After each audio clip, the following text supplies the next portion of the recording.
Welcome to this deep dive, everybody. We are going to be talking about the concept of light, and we're doing it through the lens of a sermon by Pastor J-Anthony Dargan. So This is the first Sunday of Advent. Yes. And for those of you who don't follow the liturgical calendar, right, Advent is the season leading up to Christmas. It is. And this sermon, what I found interesting about this sermon is it really blends a lot of different things together. It does. It's got theology, history, personal reflection, a lot to think about here, especially as we head into winter.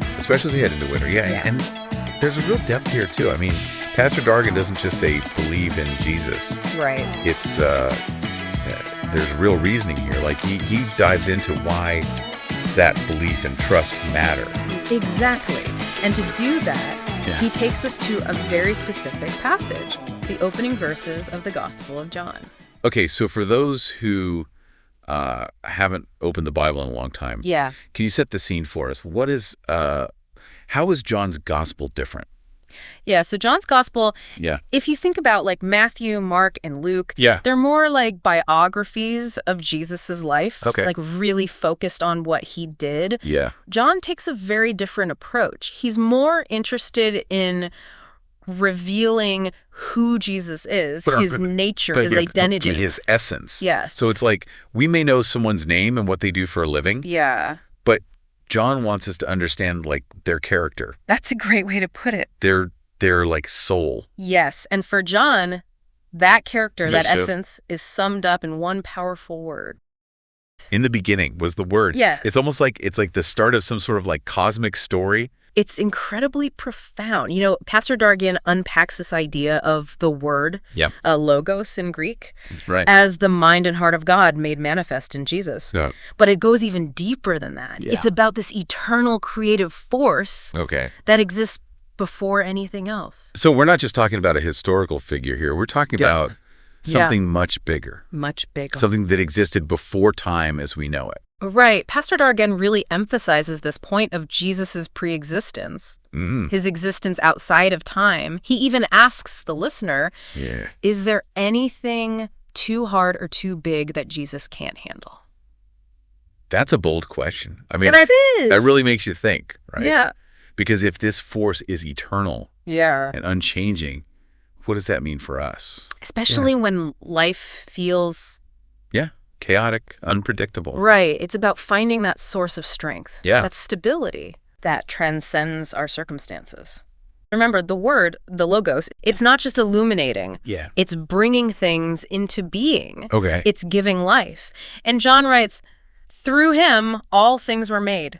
Without him, nothing was made that has been made. Okay, so we're talking about a force of creation, order, purpose, in the face of chaos. It's like, if this light created the universe, surely it can handle what we're going through, right? Exactly. And Pastor Dargan really drives this point home. The quote from John 10:10, I have come that they may have life and have it to the full. He wants us to really consider, are we truly experiencing life to its fullest potential? It makes you wonder, what does it really mean to live life to the full? Yes. And is this light the key to unlocking that experience? It's a great question, and it leads us to the central message of Pastor Dargan's sermon, a message that echoes throughout history and continues to resonate today. The light shines in the darkness, and the darkness has not overcome it. It's beautiful, isn't it? It is. And it ties back to the creation story in Genesis, where God's first act is to banish darkness. Exactly. But Pastor Dargan doesn't stop there. He doesn't. He takes this idea of light overcoming darkness and applies it to our own personal struggles. You're absolutely right. And he makes this bold declaration, darkness does not win. He doesn't shy away from the difficult realities we face, things like sin, guilt, despair. But he assures us, even in those dark places, the light has the power to break through. It doesn't have to be some grand sweeping gesture. It can be as simple as offering a listening ear to a friend who's going through a tough time. Absolutely. Volunteering at a soup kitchen. Yeah. Even offering a kind word to a stranger. Exactly. And you never know what impact those seemingly small acts of kindness will have. Right. They can create a ripple effect, spreading light further than we can imagine. Yeah, like each of us holds this little tiny spark of light. Yes. And when we share it with other people, yes, it creates this chain reaction. It does. And it illuminates the world around us. But the more we connect to that source of light within, yeah, the brighter our own spark becomes. Yeah. It's a beautiful cycle of giving and receiving. So we've talked about recognizing that connection to a greater source of light. Yes. And then taking action to express that light in the world. But what about when we're the ones struggling? So that idea of becoming a source of light ourselves, it's both inspiring and a little daunting. It is. So where do we even begin? Yeah. Like if I'm sitting here thinking, okay, I want to be a source of light. Right. What's the first step? Well, I think Pastor Dargan gave us a really great analogy in the sermon. Yeah. Do you remember that one with the man walking through the dark forest with a lantern? Oh, yeah. He's like totally relying on his lantern. Yes. And then it like breaks. Yes. And he's plunged into darkness. And he freaks out. Yeah, total panic. And then he realizes the moon. Yeah, the moon's been there the whole time. Has been there all along. Shining brightly. So it's kind of like that's the first step, right? I think that story really speaks to how we often limit ourselves. We get so focused on our own resources, our own understanding, that we forget that we're already connected to a much greater source of light. So the first step is recognizing that connection. Recognizing that connection. Yeah, and that we're not alone in the darkness. Yeah, exactly. And it's about tapping into that wellspring of hope, that peace, that joy that Pastor Dargan talks about. And that makes me think of the story of Peter and John healing the lame man. Right. Like they didn't have silver or gold to give, but they offered something much more powerful. Right. They offered faith in the name of Jesus. And that faith, that connection to something larger than themselves, sparked a miracle. Yes, it did. It wasn't about their own abilities, but about being a conduit for that greater power. But they didn't just pray for the man, did they? They took action. That's a great point. Peter reaches out his hand and helps the man up. That's a crucial point. So being a source of light isn't passive. It requires action. It requires us to act, to step out in faith. Right. To put our beliefs into practice. So it's not enough to just think good thoughts or have good intentions. Right. We have to actually do something. Exactly. But those actions can take a lot of different forms. Right. They can. Think about the ways that Jesus demonstrated love and compassion. Healing the sick, feeding the hungry, comforting the afflicted. And we could do those things too in our own way. Absolutely. Completely. Well, remember how Pastor Dargan emphasized that God dispels different types of darkness, sin, guilt, despair? It's not about denying those feelings. Right. Or pretending they don't exist. Right. It's about bringing them to the light. So it's about acknowledging our struggles. Yes. Our pain. Yes. But not letting them define us. Exactly. And seeking support. Yeah. Whether it's through prayer, meditation, therapy, connecting with loved ones who can remind us of our own inner strength. And this reminds me of something that Pastor Dargan said. He said that believers in Christ should have hope. Yes. Joy. Peace in their lives. Yes. Even when they're going through incredibly difficult times. He talks about how the indwelling Spirit of God has the power to lift us up.